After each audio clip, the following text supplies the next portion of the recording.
And what's going on, everybody? I am Kadarius Washington, and it is a Football Friday, which means it's time for another edition of the CW Six Pack, our weekly little pick segment here where we take 6 games across the NFL slate and we pick them against the spread. And last week, folks, we had yet another 500 week.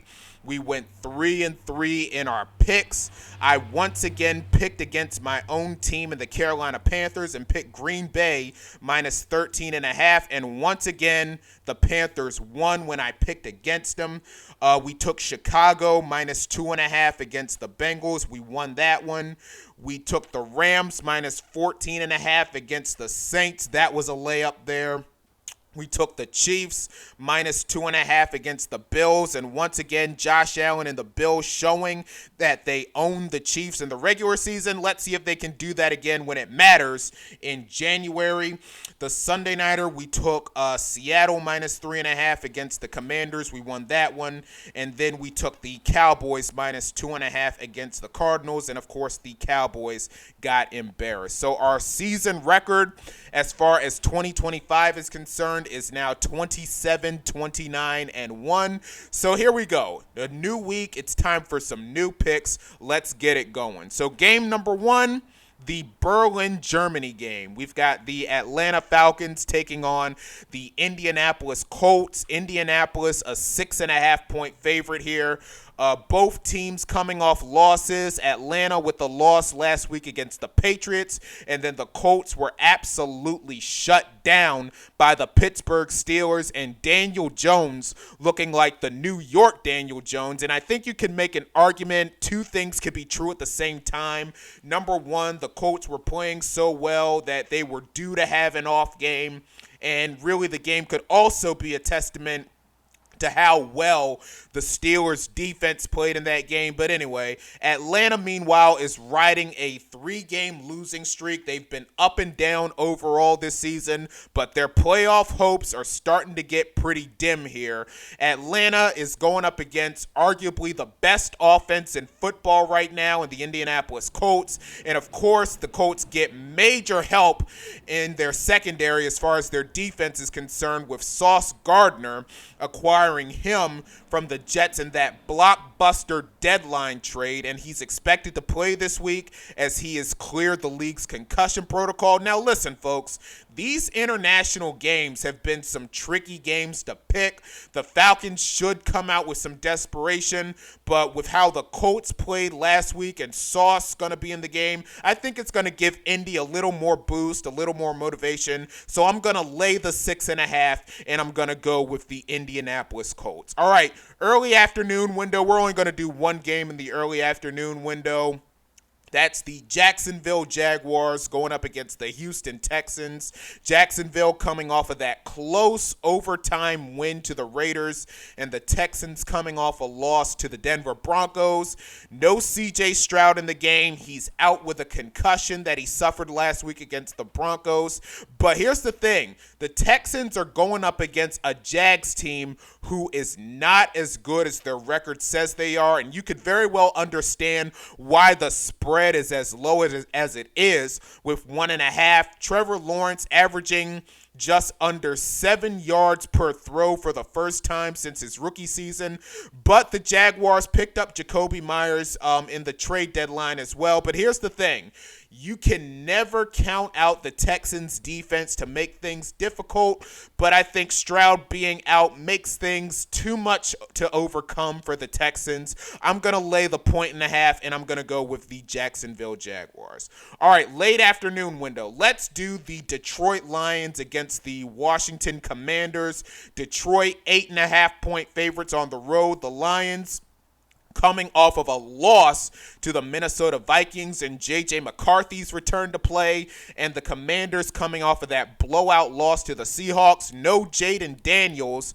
We're probably not going to see him for the foreseeable future with that elbow injury suffered in that Seahawks game, but a little bit of positive news because Jaden Daniels is not going to need surgery. He's not expected to be placed on IR, and he's going to be reevaluated after the bye, so we'll pay attention to that.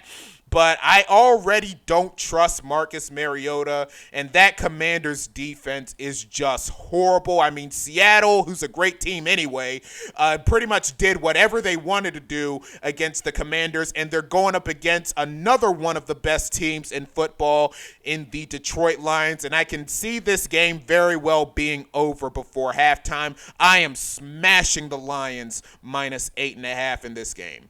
All right, let's do the Los Angeles Rams against the San Francisco 49ers. The Rams now a 5.5-point favorite on the road.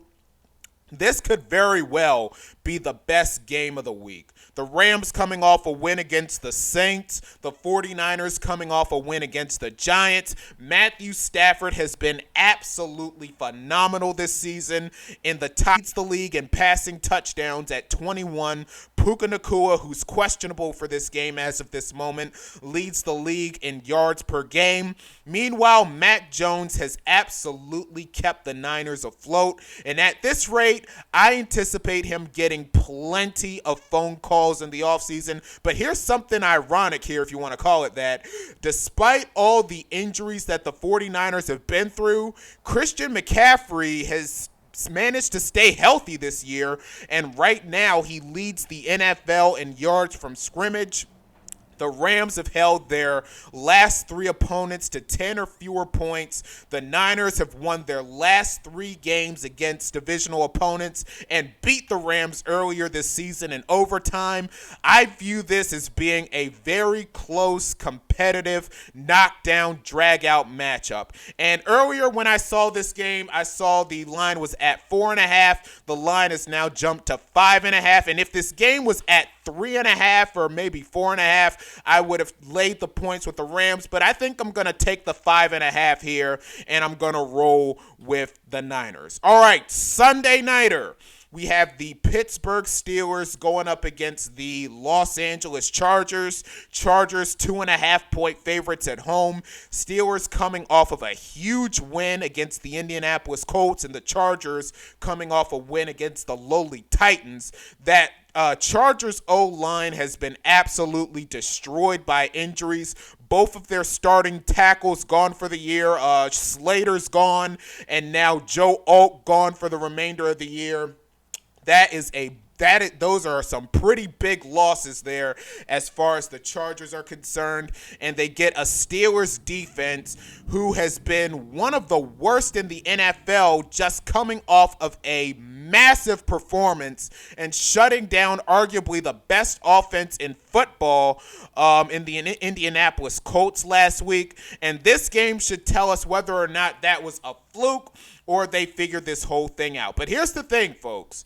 The Pittsburgh Steelers are 0-2 this season in prime time, while the Chargers are 3-0. This is a very tricky game to pick, but I'm gonna take the 2.5 here, and I'm gonna go with the Pittsburgh Steelers. All right, Monday nighter. We have the Philadelphia Eagles going up against the Green Bay Packers in a rematch of last year's NFC wildcard game. Eagles coming off of their bye. The Packers coming off of a loss to my Carolina Panthers.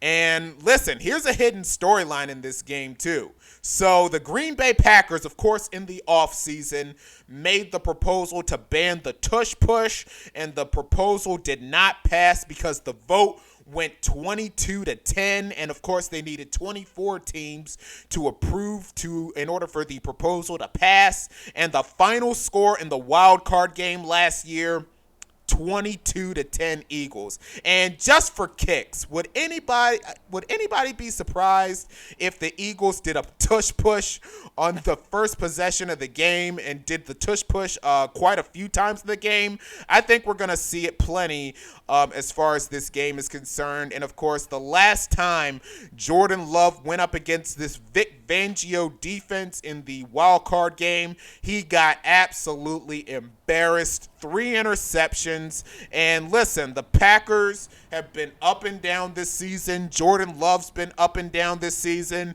And of course, no more Tucker Kraft. He's out for the year. with a torn ACL. That is going to be a significant loss for the Packers. The Eagles have not lost a game coming off their bye since 2021, and their run game seems to have finally gotten it going. I just don't know which version of the Packers we're going to get in this game. So I'm going to take the 1.5, and I'm going to go with the Eagles. Kind of surprised that the Packers were favored in this game. All right, so my picks this week, I'm taking the Colts minus 6.5. I'm taking the Jaguars minus 1.5. The Lions minus 8.5. The 49ers plus 5.5. The Chargers minus 2.5. And the Eagles plus 1.5 as far as week 10 is concerned. Like, comment, subscribe, click that notification bell to be notified when I post again, and also follow me on Twitter and on Bluesky at CW Talk Sports. That's CWTALKS Sports, and I will see y'all the next time. Peace.